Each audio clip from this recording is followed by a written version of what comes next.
السلام علیکم ورحمۃ اللہ وبرکاتہ۔ نحمده ونصلی علی رسولہ الکریم، اما بعد۔ قال اللہ تبارک وتعالی اعوذ باللہ من الشیطان الرجیم، بسم اللہ الرحمن الرحیم۔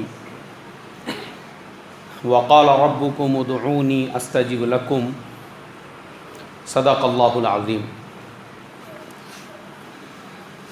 محترم بھائیوں، بزرگوں اور دوستوں، آج کے زمانے میں پوری دنیا کے اندر ایک تو مسلمان حالات کا شکار ہے، ظلم کا شکار ہے۔ جگہ جگہ پر مسلمانوں کو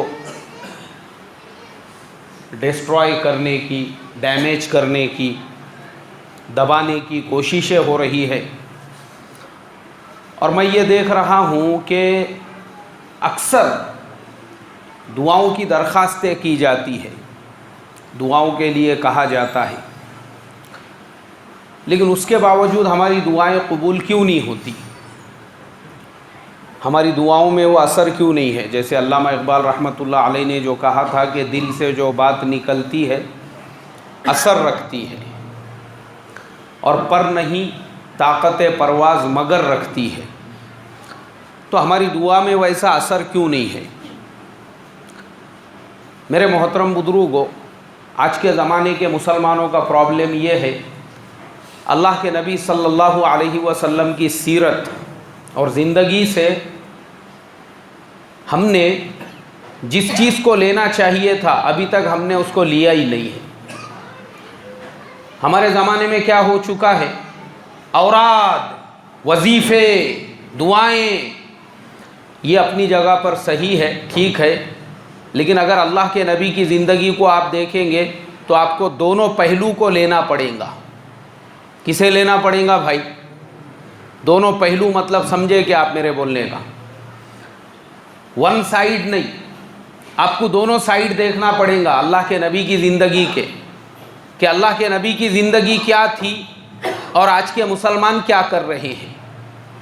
میں آپ کو بتاتا ہوں اللہ کے نبی کی زندگی کیا تھی اور آج مسلمان کیا کر رہے ہیں۔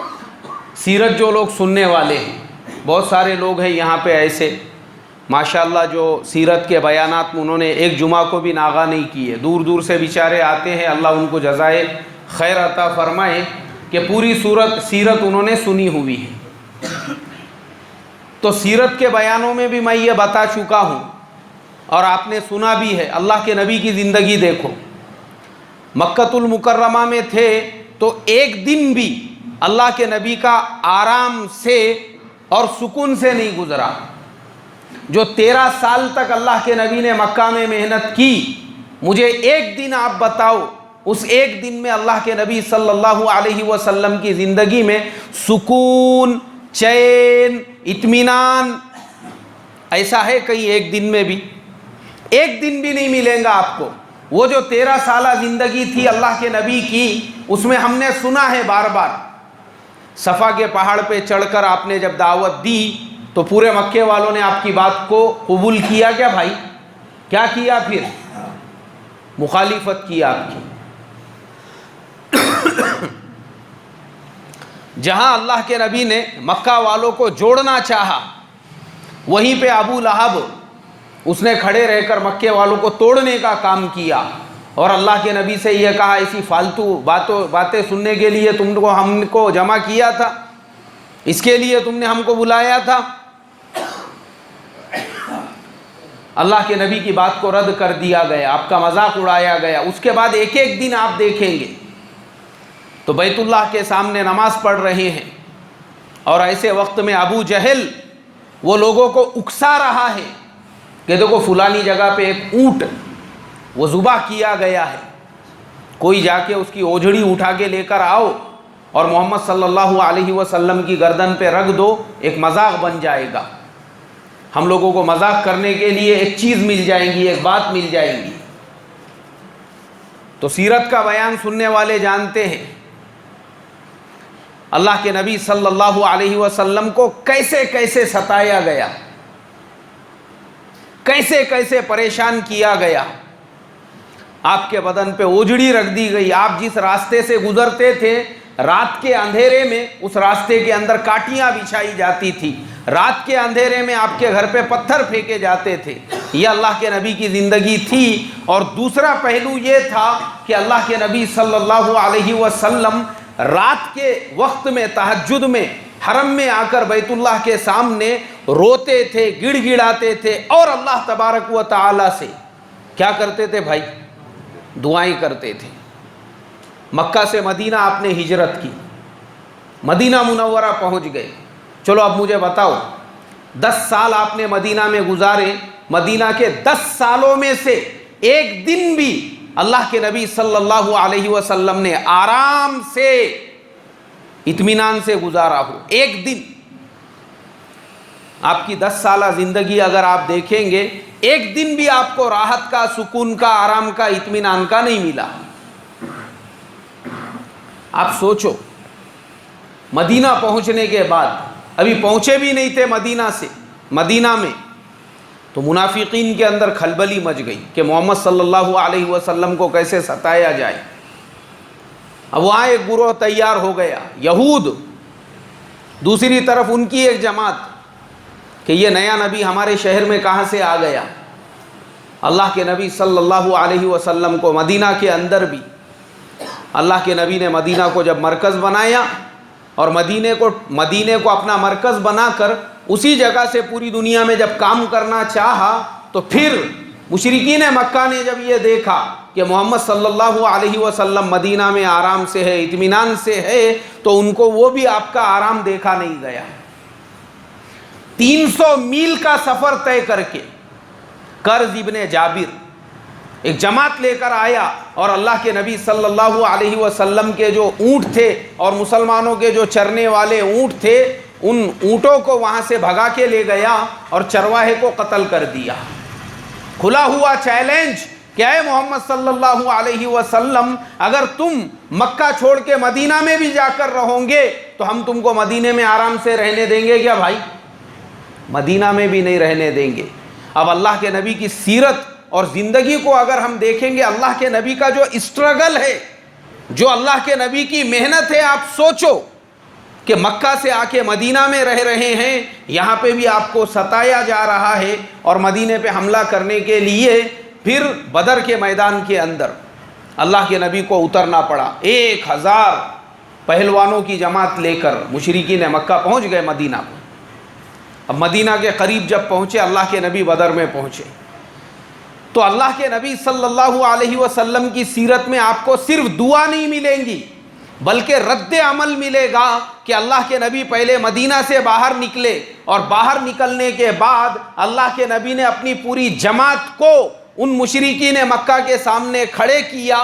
بھلے آپ کی جماعت کم تھی, بھلے آپ کی جماعت کمزور تھی, آپ کی جماعت کے پاس میں ہتھیار نہیں تھے, پھر بھی آپ نے آپ کی جماعت کو ان کے سامنے کھڑے کیا, اور کھڑے کرنے کے بعد پھر رات کے اندھیرے میں اللہ کے سامنے ہاتھ پھیلا کے کیا کرنے لگے بھائی؟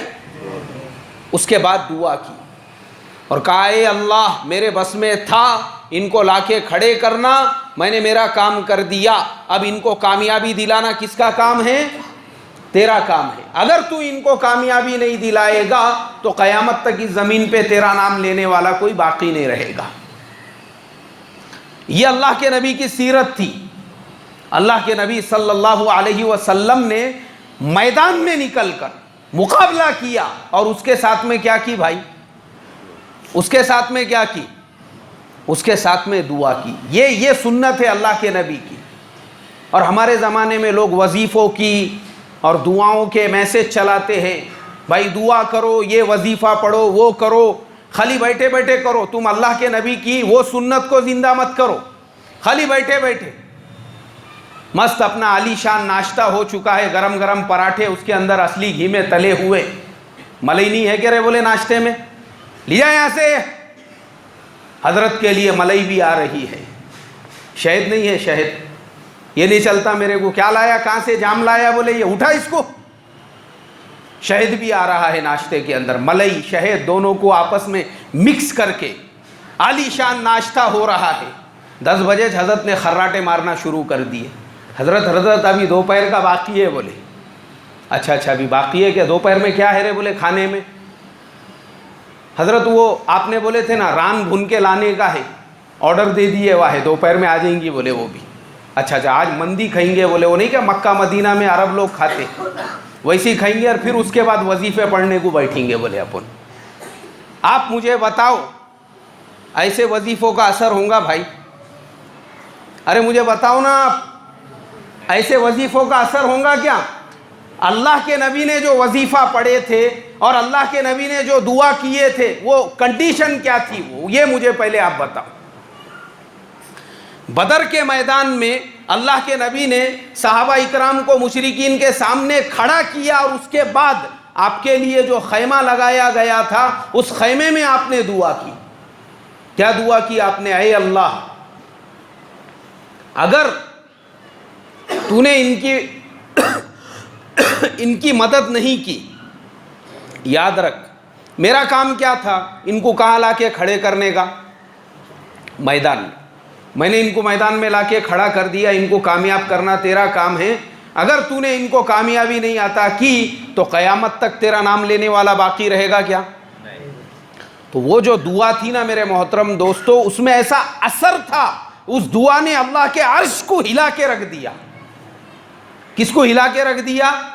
عرش کو ہلا دیا اللہ تعالیٰ کے۔ اللہ نے فوراً فرشتوں کو حکم دیا، جاؤ جا کے بدر کے میدان میں جا کے صحابہ کی مدد کرو۔ تو حضرت عباس جو بعد میں مسلمان ہوئے فتح مکہ کی آخری رات میں، وہ حضرت عباس کہتے ہیں میں تو مشرکین کی طرف سے تھا، میں نے میرے کانوں سے بادلوں میں سے گھوڑوں کے دوڑنے کی آواز سنی۔ کس کی آواز سنی بھائی؟ کہاں سے آواز سنی؟ بادلوں میں سے۔ تو وہ فرشتوں کی جو جماعت آئی تھی آسمان سے، وہ اللہ کے نبی صلی اللہ علیہ وسلم کے اس مجاہدے، اس تڑپ، اس لگن، اس فاقہ کشی کے بعد جب آپ نے دعا کی، اس کے بعد وہ دعا کا اور وہ وظیفوں کا ایسا اثر ہوا، اللہ نے مسلمانوں کو کیا عطا فرمائی؟ ارے بھائی بولو نا، کامیابی عطا فرمائی۔ دنیا نے دیکھ لیا اس نقشے کو، بھوکے پیٹ کمر سے لگا ہوا، برابر کپڑا ڈھکنے کے، بدن ڈھکنے کے لیے کپڑا نہیں ہے، تلواریں نہیں ہیں، لاٹھیوں سے مقابلہ کر رہے ہیں، لیکن ان 313 کو اللہ نے 1000 پہ غالب کر کے دکھایا۔ تب اللہ کی مدد آئی۔ کب اللہ کی مدد آئی؟ ہاں، تو ہم نے اللہ کے نبی کے سیرت کا وہ جو پارٹ ہے کہ آپ اپنے آپ کو مضبوط کر کے اپنے آپ کو اس لیول پہ لے کر جاؤ، اپنے آپ کو رد عمل کے قابل بناؤ، اس کے بعد دعا کرو، تو تمہاری دعا کا کیا ہوگا؟ یہاں تو پوری ایسی ڈھیری زمین کو چٹک رہی، بیٹھے تو اٹھنا مشکل اور اٹھے تو 4 آدمی اٹھانے کو اور بٹھانے کو لگ رہے، اور پھر اس کے بعد امت کو کائے کی تلقین کی جا رہی ہے؟ دعاؤں کی اور وظیفوں کی۔ یہ مسلمان ہیں آج کے زمانے کے، انہوں نے یہ سمجھا کہ ہم اللہ کے نبی کی وہ سیرت چھوڑ دیں گے جو اللہ کے نبی کی سیرت تھی، کہ اللہ کے نبی میدان میں آئے، اس کے بعد دعاؤں اور وظیفوں کی تلقین کی، اس کو تو ہم چھوڑ دیں گے، بس ہم جو ہے صبح دوپہر شام ہمارے کو ہمارا برابر سب کچھ چاہیے، صبح کو توست چاہیے، دوپہر کو گوشت چاہیے اور رات کو بے ہوش، اور پھر ہم وظیفے پڑھ کے اور دعائیں کر کے اللہ کے عرش کو ہلانا چاہتے ہیں۔ مجھے بتاؤ ایسی دعاؤں کے بعد اللہ کا عرش ہلے گا کیا بھائی؟ اللہ کا عرش تو نہیں ہلے گا، اس کی میت کا جنازہ ضرور ہلے گا۔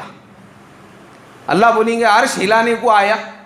ارے پہلے نبی کی وہ سنت زندہ کر۔ ابھی دیکھو اللہ کے نبی نے کیسی کنڈیشن میں دعا کی تھی۔ سیرت کا بیان تو آپ لوگ سنتے رہتے، غزوہ خندق کا واقعہ، خندق کا موقع، اور خندق کے موقع پر وہ حالت، وہ کنڈیشن، 1-2 ہزار کا لشکر نہیں۔ اب تو انہوں نے کیا کیا، اصل میں میں وہی بتاتے رہتا ہوں، سیرت کے بیان میں بولتے رہتا تھا۔ غزوہ احد کو گئے، احد کے اندر پہاڑوں تک چڑھ گئے، وہ پورا واقعہ ابھی اتنا ٹائم نہیں ہے ڈیٹیل میں بتانے کو۔ دانت آپ کے شہید ہو چکے ہیں، اوپر سے نیچے اترے، مشرکین واپس گئے، آپ مدینہ آئے، ابھی مدینے میں آ کے راحت کا سانس بھی نہیں لیے تھے، آپ نے اعلان کیا کہ دوبارہ حملے کے لیے نکلنا ہے۔ وہ جو حمراء الاسد کا جو واقعہ پیش آیا، پھر واپس سے مسلمانوں کو لے کے کہاں نکل گئے۔ یہ ہے اللہ کے نبی کی سیرت۔ ہے ایسا مجاہدہ ہے آج کے مسلمانوں میں؟ ہے ایسا مجاہدہ مسلمانوں کو وظیفے اور دعائیں تلقین کرنے والوں میں بھی؟ ہے ایسا مجاہدہ آج؟ نہیں، آج ایسا مجاہدہ ہی نہیں ہے۔ آج تو آرام کی، عیش کی انسان کو زندگی ایسی عادت پڑ چکی ہے، پنکھے کی سپیڈ اگر کم رہی، اے سی لگاؤ رہے بولے یہاں پہ ہوا آ رہی نہیں برابر، بے حس ہو چکے ہیں۔ آج تو اے سی چاہیے ان کو، پنکھے کی ہوا سے ان کو کچھ نہیں ہونے والا۔ اور وہاں اللہ کے نبی کی سیرت کو اٹھا کر دیکھو، وہ تپتا ہوا ریگستان ہے، تپتا ہوا ریگستان۔ ہم کو تو ابھی تک ریگستان کی ہوا بھی نہیں لگی۔ چلو میں ایک سوال پوچھتا ہوں آپ سارے لوگوں سے، اتوں میں سے کتنے ایسے ہیں جنہوں نے آج تک ریگستان دیکھے اپنی زندگی میں؟ چلو ہمارے حنیف بھائی ہے، یہ اصل میں مدینہ میں کام کرنے کے لیے تھے، انہوں نے دیکھے ریگستان۔ ریگستان معلوم ہے ہم کو کیسا رہتا ریگستان؟ وہ ریگستان کے اندر جب دھوپ پڑتی ہے نا، دھوپ جب پڑتی ہے، آپ لوگوں نے ایک کہاوت سنے ہوں گے، بولے یار میرے آنکھ میں ایسا خون کھول رہا تھا۔ سنے کہ نہیں سنے آپ نے؟ خون کا کھولنا کبھی پریکٹیکل میں محسوس کیے کیا آپ نے؟ نہیں کیے نا۔ جب گرمی کی حالت میں آدمی وہ ریگستان کے اندر جب چلتا ہے نا، اس کو خود فیل ہوتا ہے جیسے کڑائی میں تیل کڑائے جاتا، ویسا آنکھ میں خون کیا ہوتا بھائی؟ پھر کھولتا خون۔ ویسے ٹائم پہ اس نے لکھ کے رکھنا چاہیے کہ آج اتنے بج کے اتنے منٹ پر میں یہ سفر پہ ہوں، تو میرے آنکھ میں کا خون کیا ہو رہا تھا بھائی؟ کھول رہا تھا۔ آپ سوچو اللہ کے نبی صلی اللہ علیہ وسلم نے گرمی کی شدت میں ویسے ریگستانوں کے اندر سفر کیا، ویسے ریگستانوں کا جس کا آج تک تو ہم نے دیکھے بھی نہیں، ویسا ریگستان دیکھے بھی نہیں، معلوم بھی نہیں ہم کو۔ ہم نے تو فوٹو میں دیکھے ہوں گے، اپنے کو دیکھنے میں بہت خوبصورت لگتا، خوبصورت نہیں رہتا وہ۔ یہ اپنا جو روڈ ہے، یہ روڈ سے اگر تم پیدل سفر کرو گے تو 10 کلومیٹر جانے کو جتنا ٹائم لگتا، وہ ریگستانوں کے اندر 1 کلومیٹر کے لیے اتنا ٹائم لگتا۔ وہ ریت کے اندر، وہ ریت ایسی نہیں رہتی، آپ جب اس میں پیر رکھتے نا تو آپ کا آدھا فٹ پیر پورا کیا پورا ریت میں کیا ہو جاتا؟ چلے جاتا اس کے اندر۔ اس کے بعد وہ پیر کو نکالو جب تک دوسرا پیر گھس گیا ادھر آگے سامنے، پھر اس کے بعد تیسرا پیر، ارے آپ چل ہی نہیں سکتے اس کے اندر۔ اور اللہ کے نبی صلی اللہ علیہ وسلم کی سیرت کو اٹھا کر دیکھو، مدینہ سے لے کے تبوک جو آج کے زمانے کے حساب سے 1500 کلومیٹر ہوتا ہے، اللہ کے نبی نے وہاں سے وہاں تک کا سفر کیا۔ کیسے سفر کیا بھائی؟ کوئی ایسی گاڑی تھی وہ زمانے میں؟ پیدل، اونٹ کے اوپر، صحابہ کی جماعتیں ساتھ میں ہیں، اکیلے نہیں ہے، پورا لشکر ہے۔ اور یہ قربانیاں ہیں صحابہ اکرام کی۔ ایسے لشکر کے ساتھ، ایسے مجاہدے کے ساتھ اللہ کے نبی صلی اللہ علیہ وسلم نے وہاں کا جب سفر کیا، اس کے بعد یہ دین پوری دنیا میں جو عام ہوا، ایسے ہی نہیں ہوا وہ خالی صبح کو توشن دوپہر کو گوشت، اور بس بیٹھے بیٹھے دین عام کر دو دنیا کے اندر۔ ایسا دین عام ہوگا کیا بھائی؟ نہیں عام ہوگا۔ تو میں آپ کو غزوہ خندق کا واقعہ سنا رہا تھا۔ مجاہدہ دیکھو اللہ کے نبی کی زندگی کا مجاہدہ۔ 26,000 اور بعض علماء نے لکھا ہے 24 اور بعض نے لکھا ہے 30,000 کا لشکر، پورا کا پورا ایک فرنٹ بنا کر۔ یہود ان کے ساتھ میں ہو گئے، منافقین ان کے ساتھ میں ہو گئے، اور ابو سفیان نے مکہ کے اطراف اور راستے کے سارے لشکر ساتھ میں لیے۔ بولے اب تو ایسا کام کرنے کا ہے کہ مسلمانوں کو جڑ سے ہی کیا کرنا ہے بھائی؟ ختم کر دینا، ان کا تو نام و نشان بھی باقی نہیں رکھنا ہے۔ اور وہ لشکر لے کے چلے وہ، اور چلنے کے بعد اللہ کے نبی کو جب اطلاع ملی، نبی اکرم صلی اللہ علیہ وسلم سوچ میں پڑ گئے اب کیا کیا جائے، کس طریقے سے مسلمانوں کی حفاظت کی جائے۔ مقابلہ تو نہیں کر سکتے، مقابلہ کر سکتے کیا بھائی؟ 24,000 30,000 کے لشکر کا مقابلہ کر سکتے تھے؟ مقابلہ تو نہیں کر سکتے۔ حضرت سلمان فارسی رضی اللہ تعالیٰ عنہ نے کہا، اے اللہ کے نبی، ایران کے اندر جب بھی کوئی دشمن باہر سے حملہ کرتا ہے تو وہاں پر اگر اپنی طاقت کم ہے تو ایران والے خندق کھودتے ہیں تاکہ خندق کے اندر رہے، دشمن خندق کے باہر رہے، کم سے کم بھائی ہماری سیفٹی تو رہے گی۔ اللہ کے نبی نے ان کی اس بات کو پسند فرمایا، قبول فرمایا، اور اس کے بعد نبی اکرم صلی اللہ علیہ وسلم نے حکم دیا۔ مدینہ منورہ میں وہ جگہ آج بھی محفوظ ہے، اس کے تینوں طرف سے پہاڑ ہے، ایک طرف سے تھوڑی سی جگہ ہے۔ اللہ کے نبی نے صحابہ اکرام کے درمیان میں اس جگہ کو تقسیم کیا، تھوڑا تھوڑا تھوڑا تھوڑا کر کے، کہا کہ اتنی جگہ 10 لوگوں میں، یہ 10 لوگ یہ اتنی جگہ کھودیں گے، 10 لوگ اتنی، 10 لوگ اتنی، اور خالی لوگوں کو جگہ تقسیم کر کے نہیں دی۔ دیکھو فضائل اعمال، حکایت صحابہ اٹھا کر واقعہ ملیں گا آپ کو، خود اللہ کے نبی کے ہاتھ میں بھی کیا تھی بھائی؟ کدال تھی۔ آپ بھی صحابہ کے ساتھ میں لگ گئے کھودنے کے اندر، اب کھود رہے ہیں، کیسی حالت ہے۔ ایک صحابی آئے، انہوں نے کہا، اے اللہ کے نبی، فاقے کی وجہ سے میرے پیٹ پہ پتھر باندھا ہوا ہے۔ انہوں نے اپنا کرتا اٹھا کے دکھائے تو ان کے پیٹ پہ کیا تھا بھائی؟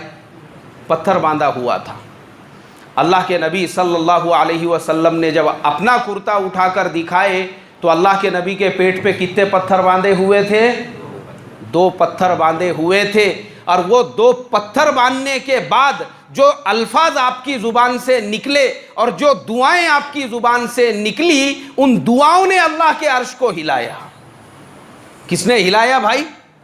وہ تڑپ کے ساتھ میں۔ اللہ کے یہاں پہ دعائیں ایسے ہی قبول نہیں ہو جاتی ہے کہ ڈھیری زمین کو ٹچ کر رہی ہے، اٹھانے اور بٹھانے کو 4 آدمی لگ رہے ہیں، اور اگر آدمی یہ سوچے کہ کھاتے پیتے 4 ٹائم پر میں اللہ سے دعا کروں، بولو اس کی دعا قبول ہوں گی کیا؟